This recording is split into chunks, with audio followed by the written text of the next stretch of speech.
मी ज्या वेळेला urban development मध्ये माझ्या कमिटीमध्ये स्टँडिंग कमिटीमध्ये बोलतो, मी जेव्हा हाऊसमध्ये बोलतो, माननीय पंतप्रधानांच्या माध्यमातून ज्या काही योजना येत आहेत त्या योजनांचं इम्प्लिमेंटेशन राज्य शासनाच्या माध्यमातून होतं का?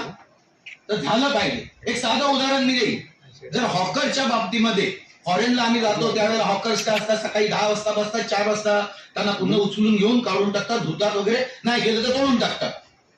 मग मला माझ्या गल्ल्यांमध्ये खाऊ गल्ल्या करायच्या असतील, त्यांना फुटपाथवर मला बसवायचं नसेल, मला लायसन द्यायचंय, स्वनिधीची योजना आली आहे, केंद्र शासनाच्या माध्यमातून 10,000 देतो, 15,000, 20,000 देतो, 30,000 देतो, पण आता 15, 25 आणि 50 या लेवलने जर स्वनिधी जर त्या हॉकर्सला मिळत असेल तर त्यासाठी देखील आपल्याला जागा आयडेंटिफाय करून देणं गरजेचं आहे. म्हणजे काय, तुम्ही एखाद्या हॉकरला तुम्ही पैसा देतोय स्वनिधी म्हणून, पण तो बसणार कुठे? तो बसतो हॉकर कुठे? फुटपाथवर. मग फुटपाथ कशासाठी आहे? तर फुटपाथ चालण्यासाठी आहे.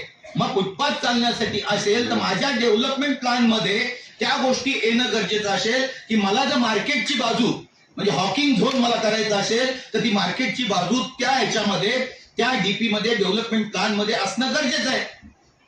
कारण दोघांचं सांघिक आहे.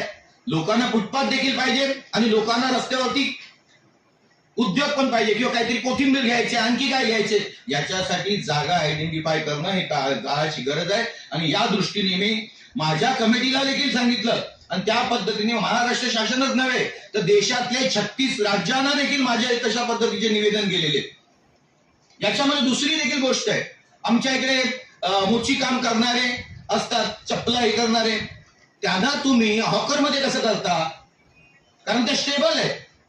त्यांना तुम्हाला कायमस्वरूपी असे काहीतरी जागा दिल्या पाहिजे की त्या ठिकाणी चंपला विणणं जे काय असे बनवणं याचा धंदा करू शकतील.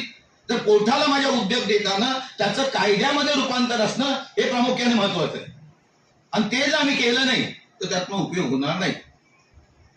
या दृष्टीने आजचं जे आहे केंद्राच्या माध्यमातून मी अनेक योजना या इथे आम्ही इच्छितोय आणि त्या योजना आणून आपला तरुण स्वतःचा उद्योग निर्माण करेल.